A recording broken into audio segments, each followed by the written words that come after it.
Max Verstappen makes it 8 wins in a row after winning the Belgian Grand Prix. He now has a 125-point gap at the top of the Drivers' Championship. My name is Harry Benjamin, and this is the Checkered Flag Podcast.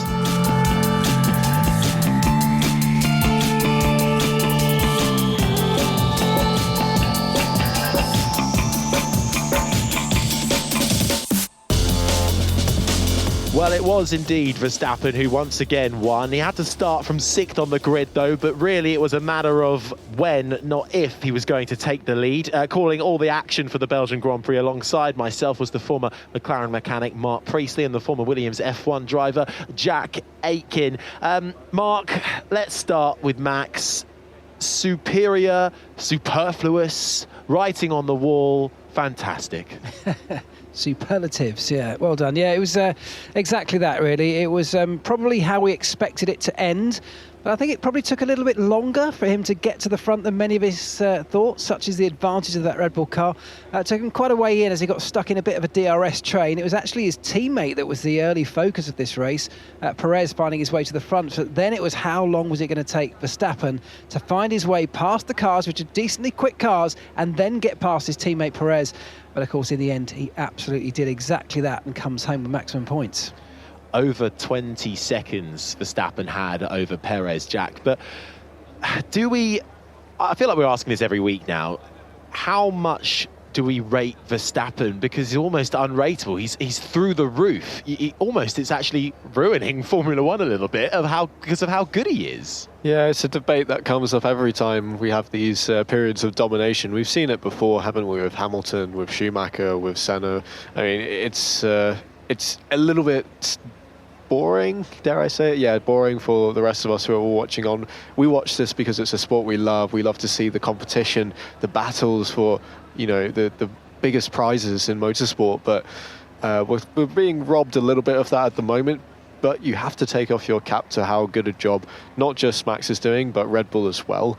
They're clearly building an extremely capable car, and Max is clearly getting a lot out of it, as you can see from the gulf of difference between him and Perez at the moment. So, you have to have a level of respect for what they're doing, I think. Whilst also, I think it's also okay to be annoyed that we're not getting the battle that we all want at the front. Well, it was 8 in a row, 10 in total Grand Prix wins. Let's hear what Verstappen had to say about that race. Well, Max, congratulations, 8 wins in a row, and you had to work for that one. How was it? Yeah, it was, in the beginning I had to be careful. You could see in turn 1 there was a little clash, and we just stayed out of trouble. And I think in the first turn I was a bit unlucky. I got stuck in that DRS train with Lewis on Charles. But as soon as basically Lewis lost that DRS, I could pass. And from there on everything was fine. I think in the first stint it was just a bit tough because of following for such a long time. Your tires overheat. But as soon as we put the second tire set on, we were flying. I mean, I felt really good on that medium. Of course, it was quite tricky with the rain falling at some point, so I had to be quite careful, even though I had a moment in Eau Rouge. But yeah, from there onwards, everything went smooth. We went back to the soft tire, and once you're on clean air, it's a lot easier. And it looks like you're having a great fun with your engineer GP across not just today, but the whole weekend. Clearly getting on well, and there's some good banter. Yeah, we're just having a bit of fun on the radio. Yeah, but just good fun to have that relationship, I guess. I think it's very important to have a very honest relationship, I think. Today was a good day. Max Verstappen there looking and sounding like the happiest of the top 3 for good reason, I am sure. But over the radio across the weekend, Mark, with his engineer, Gianpiero Lambiase, who has a bit of a straight talking tone every time he comes on the radio, and usually, tells Max how it is, puts him in his place a little bit, but it's all friendly, happy days. This weekend, that race, it just seemed like it got a little bit frostier compared to usual. They were like an old married couple, weren't they? It kind of started in qualifying earlier in the weekend where Max got really quite angry on the radio at a decision made by the team and primarily his engineer about when to do a push lap, when to do a recovery lap and recharge the battery in qualifying. He made it through qualifying, but only just, and he was really quite frustrated and let his frustrations rip across the team radio with swear words all over the place. And actually, GP, the engineer, really shut him down in that moment. And everybody sort of raised an eyebrow. Well, we've seen it before, we've heard it before. That's the relationship they have. But it's continued. I think that's the difference. Over the weekend and all through today's Grand Prix, we've heard that continue, that frosty relationship, little bits of sarcasm kicking in, little biting comments. I mean, I think it's fascinating. I mean, you can tell that there's a soft edge to all of it because of that humour that's in the chat as well. But it's, there's an undertone of seriousness to it as well. The team wants the driver to respect them and their decisions always, because they have a lot more information on the pit wall. They've got access to timing, to weather data, and they can see the bigger picture where the driver can't. Equally, the driver can feel what's going on with his tyres and his car the best of anybody, more than, the driver is the most important sensor in the car, is always what they say. So they're both right in their own way to be annoyed at the other when decisions are being made and they don't feel like everything's being taken into account. But they're kind of butting off against each other because Max is he's just overly confident really at the moment, isn't he? And he's not been proved wrong so far. In this race they were talking about the tyre degradation of the soft in the final stint, and Max, soon after being told that he was potentially taking too much out of them, put in a fastest lap and drove away from the rest of the field to even greater lengths than he had done up to that moment. So, what can the team do? They can't say he's wrong, can they? They'll all be best of friends in the morning, won't they? Because, as you rightly say, they came home with a winner's trophy. Yeah, well, and actually, but Jack, just on that relationship, I suppose, between driver and engineer, how important is that? Because you do inherently have to get along, right? Absolutely. I think it's very difficult if you don't, and they clearly do. We see them, when Max isn't in the car, when he's chatting to GP on the pit wall or in the garage, they always seem to be close and they trust each other clearly a lot. And you have to, because in the heat of the moment, you place a lot of faith in each other to make the right call, to finish the other half of the job. And the driver is partially blind to what's happening in the race. He has to put a lot of trust in the team to make those decisions for him sometimes. And if that starts to fall apart, it can be pretty disastrous. Well, Verstappen has won all bar 2 Grand Prix so far this year. Red Bull now make it 13 consecutive race wins for a team.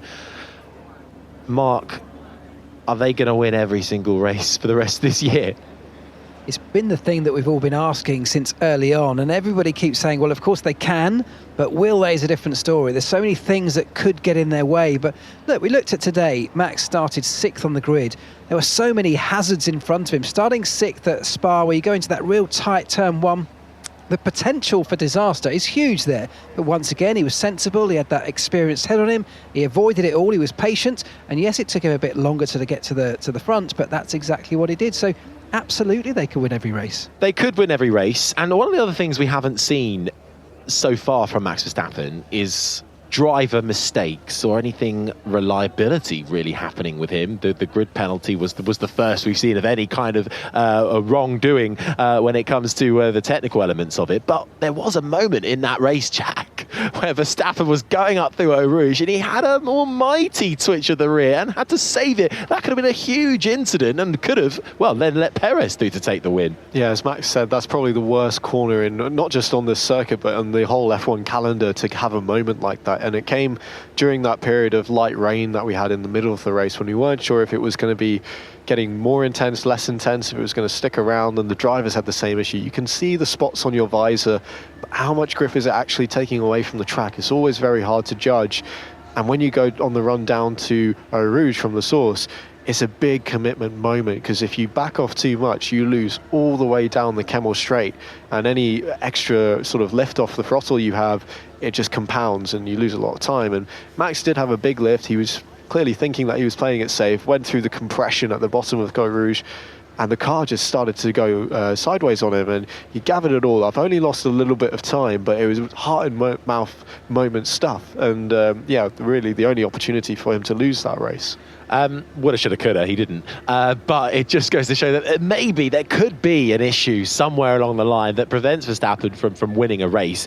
But of course, there also couldn't be, and he could win every race. And then, Mark, that is to be the teammates of Max Verstappen is such a poison chalice. And I almost think sometimes when it comes to Sergio Perez, who did finish second, albeit over 20 seconds off of Verstappen, I almost think, is it worth the hassle? It's a difficult one this weekend for Sergio Perez because he had his troubles at various points throughout the weekend, but today was a real opportunity. He started on the front row with his teammate Max back in 6th. This was the one chance where maybe, just maybe, he could stamp his mark. He's in a very quick car that really suits this circuit, and yet it didn't take Max very long. And what was really interesting for me was in the post-race interview, Sergio Perez talking about how he'd almost resigned himself to the fact that Max came through so quickly and there was nothing he could do. But that was just purely driver versus driver. They were on the same strategy, they're in the same car, and yet, yeah, Max was a lot quicker. So I think, Sergio's come home in 2nd place today. That's probably where the team exactly would love him to be every weekend. But just today, given where he started, where they both started, there's an element of Sergio probably feeling a little bit, or could feel a bit grumbled. I think the fact that he probably doesn't feel grumbled about this says a lot about where he positions himself in that team in his own mind. Well, he had a proper smackdown from Helmut Marko at the start of the weekend. He was quoted in an interview as saying he has now woken up from his World Championship dream. I mean, how harsh to hear it from... Okay, I don't know what... That is a smackdown. Yeah, I don't know what Dr. Marko's actual title is at Red Bull. I don't think anyone really does. But he's certainly one of the decision makers there, and it's, pretty heavy stuff. And like you say, I think he's really almost resigned to it, and he has accepted a little bit that he has to play second fiddle to someone like Max. And although that's, there's no shame in that because Max is a generational talent, it's still such a bitter pill to swallow as a sportsman, as a competitor. Well, and also playing second fiddle's one thing. He's got to finish second. If Max wins, he's got to finish second, which he has done today, of course, but he started in front of him. There's been a number of occasions recently when he hasn't even managed to do that. And if you let, on any occasion, a slower car, whether that's a Ferrari or a Mercedes, if you let a slower car finish between you and your teammate, there's something wrong. Something hasn't gone well enough. So I think that's the thing that's really hitting home with Sergio. So on one hand, he could be happy today. He did finish second to his teammate Max Verstappen. But on the other hand, he's probably a little bit aggrieved by it. So, was it a good day for Sergio Perez? I don't know. Well, you know what? Let's hear from him, see what he had to say about it. Checo, how did it feel to be leading the Grand Prix again and really pushing up front and having a bit of a smoother race all round? Yeah, it was. It's a massive difference, that sort of race, when you are just getting through, overheating tires, managing tires, and so on. So that worked a lot better today. Overall, I think it's a great team result. I think once Max came through with his pace on that second stint, it was all about bringing it home, with a good result for the team. We were looking after the car at that point, make sure that we didn't take too much out of it, and that was pretty much the whole race. How much of a boost is it to have a strong result just before the summer break for you after what's been a difficult run of races? Yeah, it's good, double podium. It was a shame what happened yesterday with Lewis, but I think today we managed to recover some good points, and look forward massively for the second half of the season. I'm looking forward to a bit of a break. Sergio Perez then finishing in 2nd place, Red Bull 1-2 at the Belgian Grand Prix. Charles Leclerc, Jack, started on pole. I think we all knew, I think he knew, the race win was going to be out of the question, but I think overall fairly buoyed by the improvements that he and that Ferrari team have made over the course of the last few races, and to hold on to 3rd fairly comfortably actually is something they can take a good amount of confidence from. Yeah, it was a strong race from them in the end. They had to fend off Hamilton for the better part of the entire race, really, and he was within striking distance, and had he gotten into the DRS and really pushed home a tyre advantage through strategy, or somehow that could have been really dangerous for them. They didn't make any slip-ups on strategy. They tried to do the undercut, or responded to the undercut from Hamilton, and kept Perez under pressure as well during that pit stop phase towards the end. It really looked like they maximised the package that they had, so that's all you can ask for them. Sainz, of course, could have been up there as well. Leclerc was saying that they felt like they had strong race pace coming into today, so they clearly seem to have a better understanding of their car than they did even just a couple of weekends ago. Yeah, and it's been race pace that's been the thing that's been hampering them week in, week out. They had qualifying pace, but not necessarily on a Sunday. It's actually really interesting, isn't it? The battle behind the two Red Bulls, the battle for the team that we all think are the second fastest team, is ebbing and flowing week in, week out. Last week we were saying it was McLaren. A couple of races ago we were saying Mercedes. Just before that it was Aston Martin. Now we're looking at Ferrari saying, well, they managed to piece a decent weekend together here. So I mean, we keep saying it, but if you take Red Bull away from this picture, we've got a fascinating Formula One championship, haven't we? We certainly do. We'll be looking more at that and chatting more into that battle for second, as well as hearing from Charles Leclerc in just a little bit. Welcome back to the Checkered Flag podcast with me, Harry Benjamin. Alongside me is the former McLaren mechanic, Mark Priestley, and the former Williams F1 driver, Jack Aitken. And just before we were chatting about this battle for second, Ferrari and Charles Leclerc getting onto the podium, a better day for Leclerc compared to, well, the battle for the best of the rest. Leclerc winning that one out, and let's hear what he had to say. Charles, great to see you on the podium. You got a smile on your face. How did that race go? Well, it feels good to be back on the podium, and obviously, especially for the last race of the first part before the summer break. It's been a positive weekend overall in terms of pace from FP1 to the race, and it was really important for me to finish on a high note. And we did so. So it's good. It wasn't an easy race. The rain was there in the second stint, which didn't make things easy. But all in all, we had the perfect management of the race. What's the mood kind of like inside the team? What's your personal recollection heading into the summer break after a bit of a mixed first half of the season? Yes, definitely. I mean, we are not happy about this first part of the season. I believe that this last race puts a bit more a smile on our face, but also, unfortunately, with Carlos not finishing, I'm sure not the whole team will be happy, which is completely normal. But looking at the pace, I think it's been a positive weekend. We've been strong. Carlos has been strong in all conditions. I've been strong in all conditions. The car, we were quite at ease with the car. There's still a lot of work to do. We know where we need to improve the car, and this is where we'll try to do a step forward for the next part of the season. So Leclerc in third then, getting that prancing horse onto the podium. It really helped him out, Mark, in the Drivers' Championship as well. He's rocketed up to fifth now, splitting the Mercedes. But Ferrari now 5 points behind Aston Martin in third. So as Aston Martin's form has dipped, that's allowing Ferrari a little bit of a break to try and catch up to them. And then ultimately Mercedes, who lie second. Yeah, that's kind of what they've done this weekend. They've had a good clean weekend when others haven't. We've seen that McLaren had a disastrous Sunday with one of their cars dropping out, the other not quite having the pace to match the likes of Ferrari. Aston Martin have dropped away in terms of their performance, as you said. Mercedes, Hamilton did well, but George Russell struggled pretty much all weekend. So the Ferraris really got a clean weekend, which we haven't been able to say for quite some time, all the way through the weekend. And that's really put them in a decent position today. And if they can build on that moving forward, they're in a good place. But we keep saying the position for P2, the second fastest team, ebbs and flows. They've got to keep that development program going. They've got to keep that decision making and the sort of strategy and the operational side as clean as it was this weekend. They've got to do that on a consistent basis. Jack, from a driver point of view, at Ferrari, Laurent Mekies, the sporting director, is now officially leaving. We knew he was going, but to be team principal at AlphaTauri for next season, but they've let him go now after Spa. He's been replaced by Diego Iverno, somebody already within the team. When there is movement in that upper managerial structure above the driver, does that have a big effect on them in the team? It can do. It just depends. I mean, ultimately, the driver is not really a part of that upper echelon of the management, of course, so it's not going to directly affect the driver. It will affect them in the sense of how that new management comes in and makes their presence felt. You know, how smooth is the transition going to be? Are they going to be able to take the reins as effectively as Laurent Mekies was? It's a bit of a question mark, and that's not really what you want in a performance-orientated scenario. That sounded very technical. Getting technical with Aitken.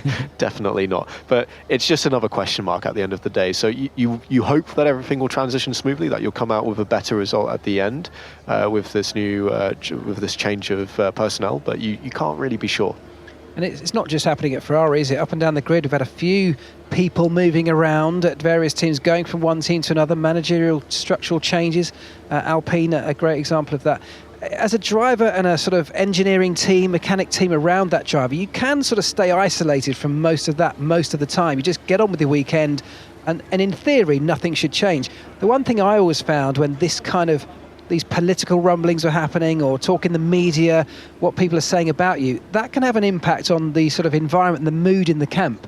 Because if the people, if the world, particularly now with social media, if they're all talking in a negative sense around you, which Alpine are sort of suffering with right now as an example, that can start to permeate its way down through the people within that team, just through a sort of subconscious level. But as we know in Formula One, every little bit counts, and those subconscious details that start to affect you can just gradually start to eat their way at performance of the team.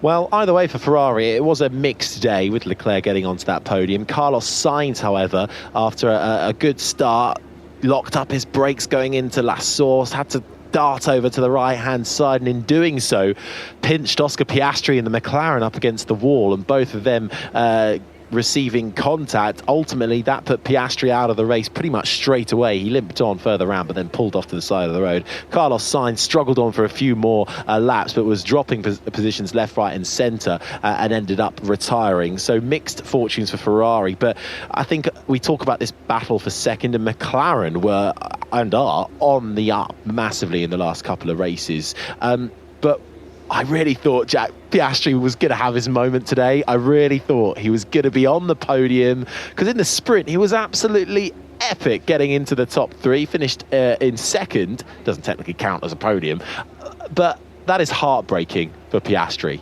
It is, because he had such a sublime Saturday, as you say, as a whole. It wasn't just the race, it was also the qualifying. He did a great job. Nearly got his first fastest driver of the session award. Not pole, obviously. Nicely worded. Yeah. Very, very strong Saturday. And then coming into Sunday, they had opportunities to move forward. You know, they didn't have as strong a starting position, but the McLaren, there were question marks. Would they be able to carry that pace over into the dry? And Oscar never got to find out the answer to that. His race was over so quickly, and not really through any fault of his own. It's that concertina effect, that pinch that we talked about before the race, that we thought might be a problem for Verstappen starting in that area of the grid. In the end, it was Sainz coming over, reacting to the Mercedes of Hamilton in front of him, locking his brake, being unaware of Piastri being on the inside. Even Oscar was trying to get out of it. You could see he was trying to slow the car down to pull his nose out of that gap that was disappearing, but he just couldn't do it in time. On one hand, McLaren will go into this summer break really quite buoyed, because they've had a strong weekend in terms of performance. The world's been talking, just as I've been talking about what can happen when the world starts talking negatively about you, the opposite happens when the world starts talking positively, and that's what's happened at McLaren. The one saving grace you might, if you really want to search clutching at straws from what happened with Oscar Piastri, was even if they didn't have the outright performance in the dry, and we'll never really know with Oscar Piastri, that's perhaps the point. They ended this race disastrously, but not through any fault of his own. So it wasn't like suddenly the pace disappeared and then they go into the break with question marks. They go into the break off the back of a run of really positive days of Formula One operations, and I think that's a strong way to do it. Absolutely. Well, he did retire from this race, but let's hear what Oscar Piastri had to say. Hey, Oscar, obviously sorry to see you out so early on. It got very tight into that apex running down to start. What's your point of view? Yeah, I think obviously had a pretty good launch. Was getting alongside Carlos, and then like with his, he kind of jinked to the inside a bit, and obviously had to get out of the brakes to not get hit. And then my nose was kind of there, and at that point it was too late to try and back out. Unfortunately ended up in contact, but shame to end so early. What are your kind of overriding emotions? The highs of yesterday followed quite swiftly by a really, really difficult day today. Yeah, I think overall we can still be happy with what we've done. Obviously, first top three finish yesterday, being very competitive in the qualifying sessions. It's obviously looking pretty difficult out there for us today, but I think we can still be proud, especially after the last few weekends we've had as well. So positive for the rest of the year, and we'll see what we can do. So that was Piastri there. Obviously a disappointing day for him. On the other side of the garage, Lando Norris did manage 7th, but that doesn't really tell the story of his race, does it, Mark? Because he fell back, he made the early move to the hard compounder tyre and just didn't seem to have any pace on it. No, I think it was a gamble. He made a very early pit stop, went onto the hard, perhaps with the hope that he might have been able to get all the way to the end, but the pace just wasn't there, and so much so that all the other teams looked at that saw his lap time, saw him struggling, and nobody else used the hard tyre for the rest of the Grand Prix. So it was a gamble. It didn't pay off. But I guess the 7th place then is a nice recovery after that sort of early disappointment. And the team, along with Lando, will take some positives from that. And in all the same way we were just talking about the positives that Oscar Piastri has had over this weekend, you can go back 3 or 4 races now and look at McLaren on this really nice trajectory in the right direction, and that is the nice thing they'll be able to take away. That's what will buoy them going into this summer break. Yeah, well, Norris was 7th in the end. Speaking of Brits, should we have a look at the Mercedes, Jack, as well? Because Hamilton was 4th, Russell was 6th in the end. And, I mean, Russell all weekend long hasn't seemed to quite be on the pace of Lewis. But in the race as well, both having some nice dicey battles. Yeah, and like you say, Hamilton in particular looked like he was on good form this weekend, really enjoying the balance of his car. And it was the case also in Budapest. So it seems like he's finding a bit of a happier place with the setup of that car and the upgrades that have come.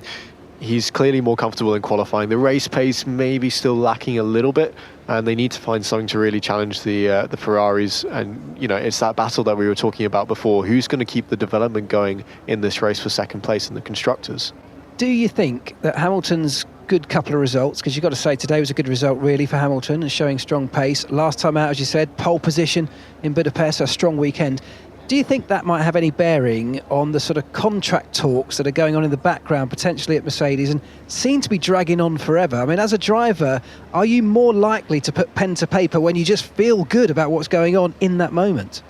I don't know if you're more likely to put pen to paper. You're definitely more likely to try and use that to your advantage, aren't you? It's Add like a couple of noughts on Yeah, there. I was just thinking that. How many zeros? Yeah. Well, you know, as much as Lewis Hamilton is a known quantity in the F1 world, it can't hurt that he's, you know, had a bit of a resurgence of form in the last few races. And, you know, he's gone from, you know, being fairly level with George at some points to now stepping ahead of him really, and quite definitively in the last couple of races. And it's really going to make Toto Wolff think, oh, hang on, okay, there's life in the old dog. Yeah, he's sticking around. Well, what about when you do put pen to paper? How does that affect, in the other way, how does that affect your driving performance?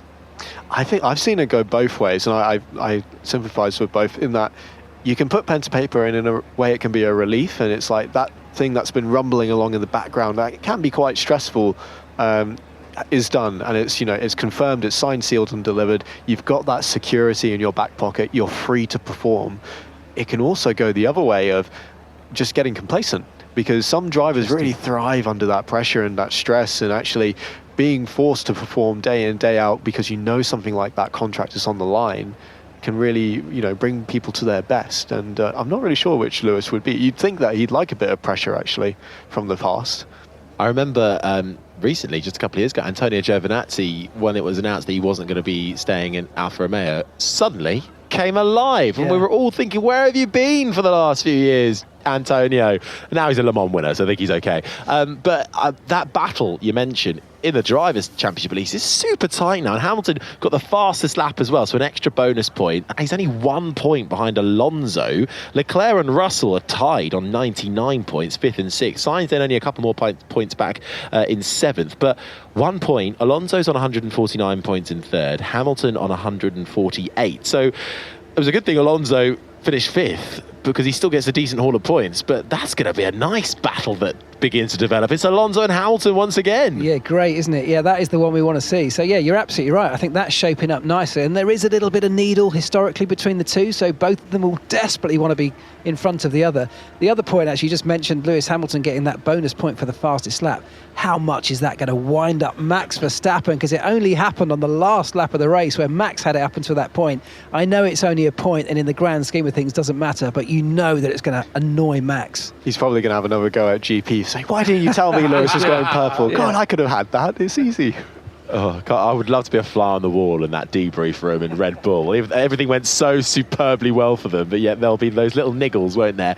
Well, it was Hamilton in 4th, Alonso 5th, Russell 6th, Norris 7th, Ocon in 8th ahead of Stroll, and Yuki Tsunoda got the final point. And I'm really pleased for Yuki Tsunoda, Jack, to get that final point. He fought hard for it at a time where AlphaTauri, at the back in the constructors, he came under a lot of pressure in Hungary because, of course, his new teammate Daniel Ricciardo kind of outshone him. But today, the shoe was on the other foot this time. Yeah, he's come back swinging, hasn't he? He's really put in a strong performance this weekend.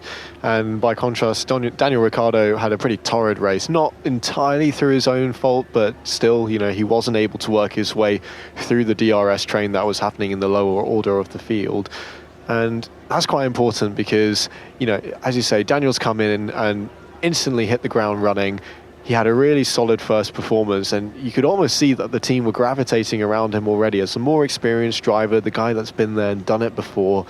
There were question marks over Tsunoda and have been for a while of his future within the Red Bull franchise, let's say, between them and AlphaTauri.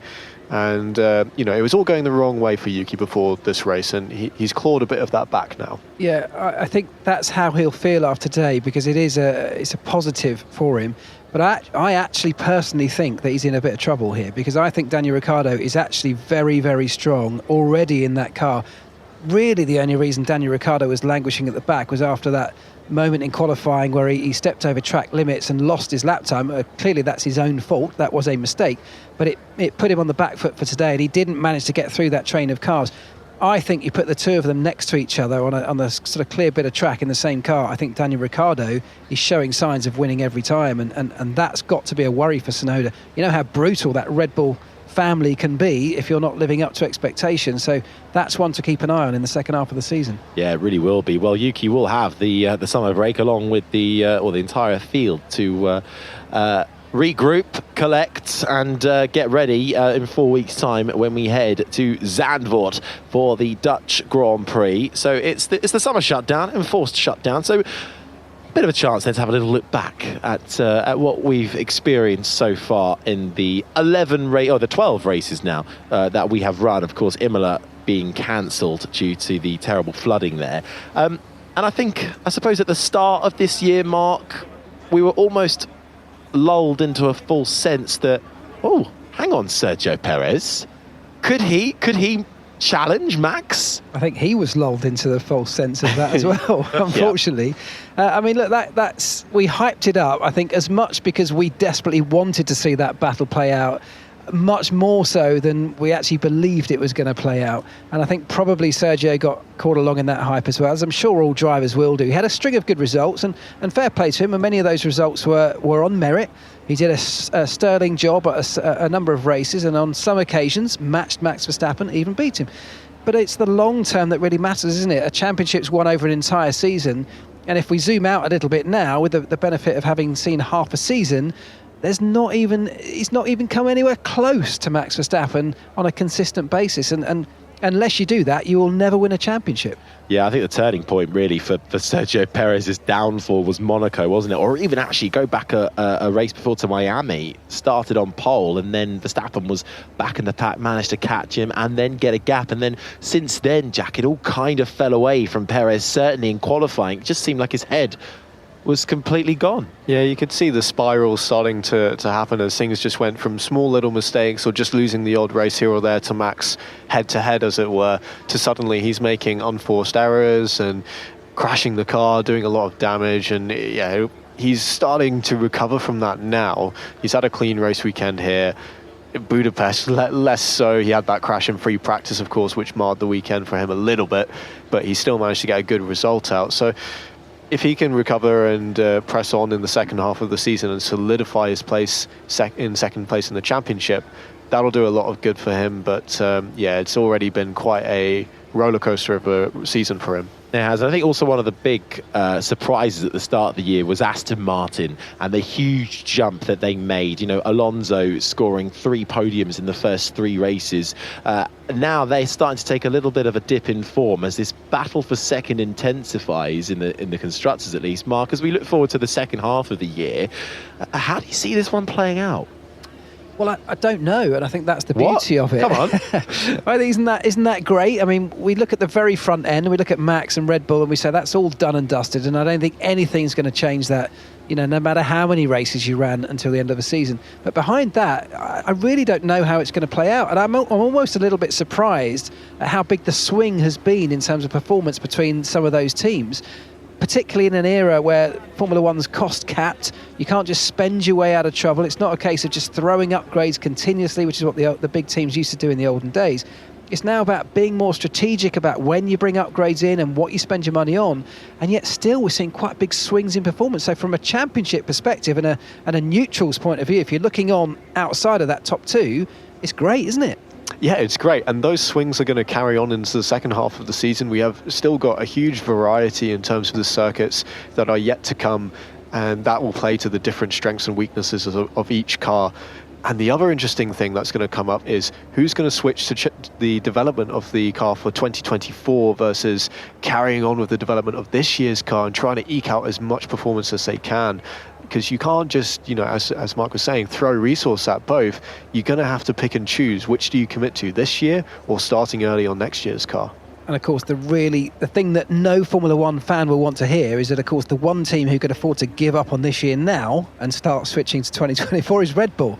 How does that bode for future Formula One? Oh, exactly. Well, look, we have still a whole half of a season to run. We've got 3 more sprint races to do as well, which will be at Qatar, in Texas and in Sao Paulo. Any particular race you're looking forward to most in this latter half of the season? Vegas. Oh, yes. I want to see how Vegas plays out. I'm almost a bit scared of Vegas. Yeah, it's less for me, and I hate to say this because I'm a massive Formula One fan. Obviously, it's less about the racing in Vegas. It's more about the event and the show, and I genuinely can't wait to see it. Yeah, I'm really keen to see how it turns out and just what is on offer there, because it's something quite different from the traditional circuits that we're used to seeing, that's for sure. But I always love going to Japan and Suzuka, so that's a favourite for me to finish off the year. Yeah, I love Suzuka as well. I think that's a good one. I like Texas as well. It's not the OG American Grand Prix, but in the modern era, I think you could say it is. But we now enter the F1 summer break, the summer shutdown mandatory. The teams, the drivers, the engineers, the mechanics, the HR, the PR, no one is allowed to work, and so we will regroup in the Netherlands, the home race for our 2-time champion Max Verstappen. So we return in Zandvoort, and then we finish off the European races with a jaunt to the Temple of Speed in Italy, and then we get to Singapore, which I think is then getting into territory of where and when will we see Max Verstappen take his 3rd world title. But hopefully we've got some more enjoyable racing to witness until then. That just about does it, I think. Thank you, gents. Jack Aitken, Mark Priestley. I've been Harry Benjamin. We'll see you in Zandvoort, but for the time being, this has been an IMG production for BBC Radio 5 Live.